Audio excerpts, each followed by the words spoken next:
और हम आगे चलते हैं यहाँ पे नेक्स्ट जो आपका डायमेंशन ऑफ डीएनए में बात करते हैं कि डायमेंशन ऑफ डीएनए क्या।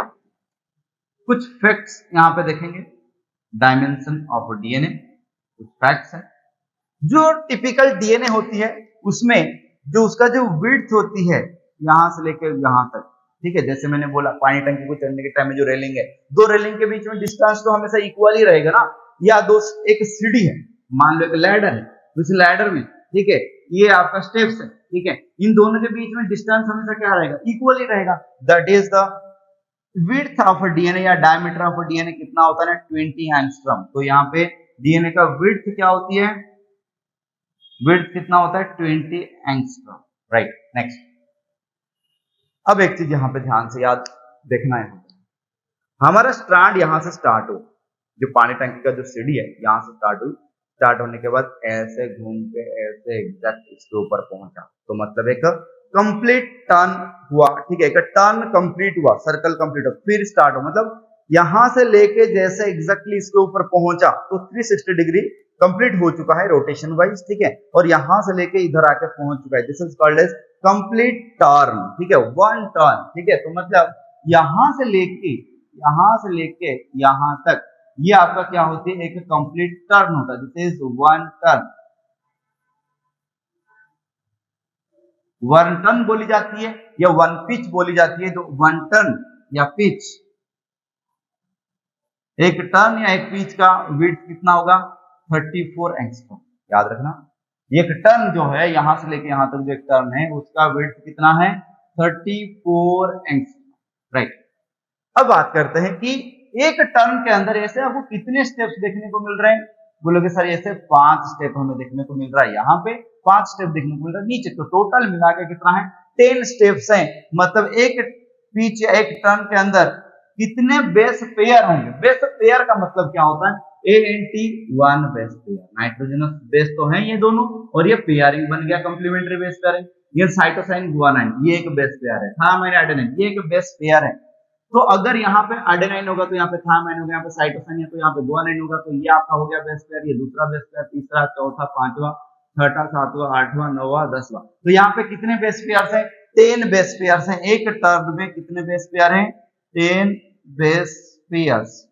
एक बेस पेयर में, ये एक बेस पेयर है, एक बेस पेयर में कितनी नाइट्रोजनस बेस है, 2 नाइट्रोजनस बेस है। तो अगर आपको 10 बेस पेयर बोल दिया उसका मतलब आपको यहाँ पे मिलने वाला कितने, 20 नाइट्रोजनस बेस मिलने वाला है, ठीक है। अब क्वेश्चन इससे थोड़ा मॉडिफाई करके निकलते हैं यहाँ पे आगे। तो क्वेश्चन यहाँ पे आता है कि जो यहाँ पे देखो, मान लो यहाँ से टर्न स्टार्ट हुई, 1 2 3 4 5 6 7 8 9 10, मतलब यहाँ पे आपका एक टर्न कंप्लीट होता है, इसको हमने स्ट्रेट कर दिया अभी, 34 एंगस्ट्रॉम का। अब बात है कि जो दो स्टेप है इनके बीच में डिस्टेंस कितना होगा, दूरी कितना होगा, अरे बोलेगा सर सिंपल है, डिवाइड बाय 10 कर लेंगे। तो मतलब जो आपका बेस पेयर के बीच में डिस्टेंस कितना होता है, distance between two consecutive base pairs कितना आएगा, 3.4 एंगस्ट्रॉम, 3.4 एंगस्ट्रॉम, राइट। ये हो गया आपका किसके बारे में ना, डीएनए का डायमेंशन के बारे में हमने देखा, इसका वेट कितना होता है, इसका एक टर्न कितना होता है, एक टर्न में कितने बेस पेयर होते हैं, और एक बेस पेयर के बीच, दो बेस पेयर के बीच में आपका डिस्टेंस कितना होता है, 3.4 angstrom. Third dimension, third fact इसके बारे में, डीएनए के बारे में, जब डीएनए जैसे पानी टंकी को चढ़ते हो तो उसका जो स्टेयरकेस होता है सीधा होता है, टिल्ट नहीं होता, सीधा होता है, समझ आ रही बात, ठीक है, स्ट्रेट होती है, वर्टिकल होती है, परपेंडिकुलर टू द सरफेस होती है, ठीक है। बट जो डीएनए होती है तो थोड़ा सा टिल्ट होता है, जो उसका जो मेन एक्सिस है उससे थोड़ा सा डाइवर्ट होता है, कितना डिग्री डाइवर्ट होता है, 6 डिग्री टिल्ट होती है, ठीक है। तो जो डीएनए का जो एक्सिस है, this is called axis of DNA, axis of DNA is tilted, कितना टिल्ट हुआ है, 6 डिग्री, ठीक है, 6 डिग्री टिल्ट हुआ है। अब और एक यहाँ पे एप्लीकेशन वाली क्वेश्चन है, देखो मैंने क्या बोला, एक टर्न 34 एंगस्ट्रॉम का, ठीक है, ऐसे एक टर्न यहाँ पे कंप्लीट हुआ, ये 34 एंगस्ट्रॉम कवर किया है, इसमें 10 बेस पेयर्स हैं एंड ये 360 डिग्री रोटेट किया है। तो मतलब 360 डिग्री रोटेट होने में 10 स्टेप चढ़नी पड़ रही है, तो उसका मतलब हर एक स्टेप जब आप चढ़ोगे तो उसमें आप कितना डिग्री रोटेट करोगे, ऑब्वियस बात है 36 degree. Every base pair increase height, जिसको हम बोलते हैं axial rise, this is also known as axial rise, कितना होगा 36 डिग्री। अब शायद से समझ आ गया आपको कि मतलब अगर 10 स्टेप में हम 360 डिग्री कंप्लीट कर रहे हैं तो हर एक स्टेप में कितना डिग्री कवर कर रहे होंगे, ऑब्वियस बात है 36 डिग्री हम कवर कर ही रहे होंगे। समझ आई बात, ठीक है। तो ये हो गया आपको किसके बारे में ना, डीएनए के बारे में। अब लास्ट पॉइंट यहाँ पे आपका बचा है क्या ना, जीन क्या होते हैं। तो लास्ट पॉइंट अपन डिस्कस करके इस चैप्टर को कंप्लीट करते हैं यहाँ पे, ठीक है। What is gene. मैंने इसलिए इसको मिटाया, इसको मैंने इसलिए रखा क्योंकि इससे ही हमें एक्सप्लेनेशन मिलेगा जीन। देखो यहां से जो आपका सीक्वेंस यहाँ पे है, जो मान लो कि ये जी जी सी टी है, जी ए टी सी जी, ठीक है, कुछ ऐसा है, तो एक स्पेसिफिक सीक्वेंस ऑफ न्यूक्लियोटाइड जो कि एक स्पेसिफिक प्रोटीन को बनाता है, उसको अपन क्या बोलेंगे, जीन बोलेंगे। जीन क्या है ना, स्पेसिफिक सीक्वेंस ऑफ न्यूक्लियोटाइड, ऐसे भी हम डेफिनेशन स्टार्ट कर सकते हैं, which codes for a specific protein, या you can write in specific जगह पे आप लिख सकते हो फंक्शनल प्रोटीन। स्पेसिफिक सीक्वेंस होनी चाहिए, ठीक है। या हम ऐसे भी स्पेसिफिक सीक्वेंस की जगह हम ऐसे भी चेंज कर सकते हैं, स्पेसिफिक फ्रैगमेंट, स्पेसिफिक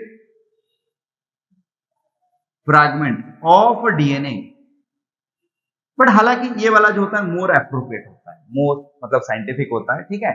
तो स्पेसिफिक फ्रैगमेंट ऑफ डीएनए बोलने से अच्छा है specific sequence of nucleotide which codes for a functional protein is known as gene. तो ऐसे कितने जीन्स है हमारे पास, ऐसे हमारे पास नियर अबाउट 27,000 जीन्स प्रेजेंट होते हैं, ठीक है। जैसे कि हेयर का कलर क्या होगा वो जीन डिसाइड करेगा, एक जीन डिसाइड करेगा। आपकी हेयर का पैटर्न कैसा होगा, स्ट्रेट होगा कर्ली होगा, वो दूसरा जीन डिसाइड करेगा।